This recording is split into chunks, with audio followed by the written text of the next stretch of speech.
So I want to shout out Monique, the Academy Award winner Monique.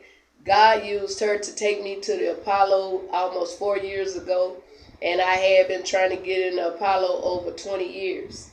So shout out to her. I met her. I had my own show at the Improv in Ontario, California. And everybody that know me, when I host, I change wigs, clothes, all kind of stuff. So I had left one of my outfits, and I was like, ooh, I could go over there Friday and see Monique, give me a picture, and get my outfit. But my plan wasn't God plan, and God plan wasn't mine. I went over there, the general manager said, I'm sorry, Ms. Arkansas, we can't let you in, we sold out. I said, I can respect that. I was looking cute, so I said, I'm going to go to karaoke. This young lady stopped me. She said, excuse me, are you getting ready to buy a ticket? I said, no, they said they sold out. She said, well, my sister couldn't make it here. God bless you. Gave me a $65 ticket. Do you hear me? Front row shit. Monique had a 7 o'clock show. That was her 7 o'clock. She had a 9 o'clock. So I walked in, the general manager looking at me like, how did you get in here? But he didn't say nothing to me. So when it was over, I walked in the front of the line, and all I did was walked up to Monique. I said, hi, Monique. I'm comedian Ms.Arkansas. She said, baby, would you like to do some time on my next show? So she let me did 5 minutes on her 9 o'clock show. She said she had to come out the green room to see what the hell they were laughing at. You know that's how she talked. Yeah. And when we got done, she said, baby, can you come back tomorrow night and close out my show with me? And I did that. Then she called me in the green room. She said, baby, you are amazing. She said, people need to know you. They need to see you. She said, I have a few tour dates coming up, and I'm going to take you on the road with me. That lady took me to Chicago, 4 sold-out shows. When she had her show at the SLS Hotel and Casino in Las Vegas, I did her first 13 shows. And then once again, like I said, God used her to take me to the Apollo in Harlem, New York. So if she didn't do nothing else for me, she had done more than enough for me. So what? All right, so I'm listening all that now. That right there sounds like a woman that's looking out for another sister. So what's the first thing you said out of your mouth? What made you upset at her? Well, you know how, say for instance, me and you sitting here and we vibing, and then somebody else come in and they try to do everything they can do to split that vibe up. Right. Well, I feel like that what went down. She allowed someone else to come in, and that person tried everything in their power to replace me. And it didn't matter to me because the way it was going, I was getting ready to remove myself anyway.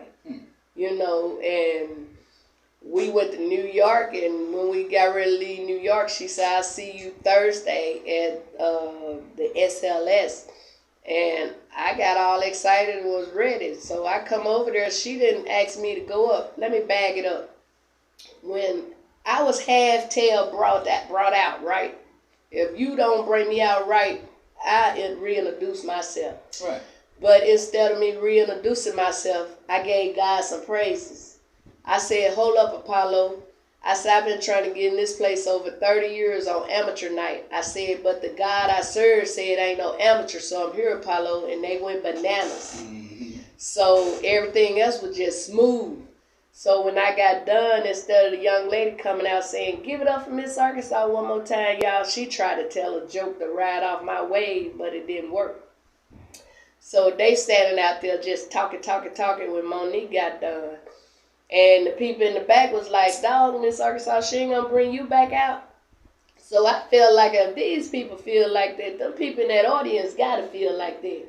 So when I tell you I walked out there like Whitney Houston or somebody brother, those people went crazy like they was looking for me. They started clapping and screaming and hollering. And she said, I didn't appreciate you not allowing me to bring you back out properly. I told her, me, I'm 1 year older than her. And at the end of the day, I don't eat fish eggs and all that other stuff. I can buy me a chicken on any given day. So you ain't finna talk to me no any kind of way. So I told her, I said, you ain't upset about me walking out. I walked out in Chicago, California, Vegas. I said, you upset because when I walked out, them people stood up. And when you walked out, you had to cuss them out and make them stand up. And I told her too, I said, if you don't do nothing else for me, you have done more than enough. And when I tell you, she wrote my name wrong on that check, put it in an envelope and had somebody slide it under my hotel room door. And she told her people to be in the lobby at 3:30 that morning. I told my good friend Miss Ann, because she came out to support me. I said, Miss Ann, you can check out at checkout time. I'm getting ready to get my stuff and go down there and see what's going on. When I went down there, they was finna leave me. I asked her little helper, I say, how I supposed to get back to the airport? She said, you ain't got Uber on your phone? I had to ask God to forgive me, because I said I ain't got Uber or Lyft. I said Monique paid me in a check. I had Uber, Lyft, and some cash, but it wasn't my job to get me back to that airport. So she got me an Uber, and they telling her to come on, so they finally leave. And when I got back to the SLS Hotel and Casino, like I said, I thought I was going up, but the show was over, and she finally called me in the back, and she asked me what did I think about New York. I said, well, I had the time of my life. I said, a couple times your little friend, pissed me off, the other comedian. And she said, well, let me tell you what I thought about it. She said that the young lady told her that my friend opened her wine and poured herself some and poured somebody else some. I said, well, Monique, we was in VIP. Don't that belong to everybody? She said, yeah. But then she also said that she had a problem with her being in y'all green room. I said, well, the right thing to do was say, Ms.Arkansaa, can you ask her to leave out of here? I said, but she ain't had no problem with my friend being in there. I said, she kept asking her to help her with her nap ass, had them ugly ass outfits. That's because I'm pissed off now. You know what I'm saying? Don't come telling me what nobody told you. Yeah. And she said one more thing. She said, and I was told that you had put a plate on a table with some chicken in it over there by where I was doing my meet and greet. I said, Monique, whoever told you that should have asked me did I want that or either thrown it away. I said, that table was so far away from you. I said, and there was so much stuff on that table. I said, but you cannot show me a picture with that plate in it. And I said, just like I told you in New York, if you don't do nothing else for me, you have done more than enough. And I got up and walked out. And let me tell you how God worked. I don't wish no bad on nobody. I promise I don't. But when she got rid of me that Thursday, Las Vegas got rid of her that Friday. And they went through there like a tornado and took all her pictures down. Why did they give? Well, I guess her residency was over with. It wasn't over. She was over. And the man that brought her there, I spoke with him, Mr. Tommy, that owned Tommy T's, and he said he lost a lot of money fooling with her. He said them first couple of weeks, he said it was lovely. I said, Mr. Tommy, who was on there with her them first couple of weeks? He said, you were.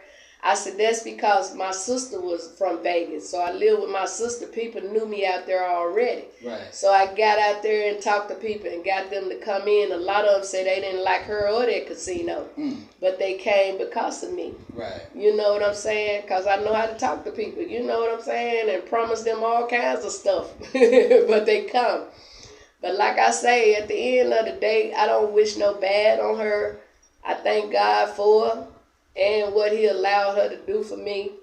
And I just wish her the best. And once I rerouted my mind and got all that evil thinking and stuff out of my head concerning her, God started opening all kinds of doors for me.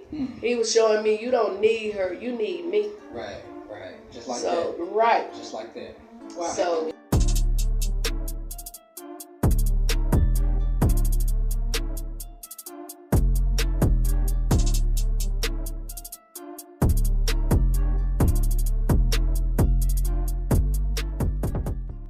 make sure you subscribe to the Chris and Chris Podcast Show on YouTube. Also listen to us on Spotify, Apple Podcasts, Castbox, and a host of other podcast platforms.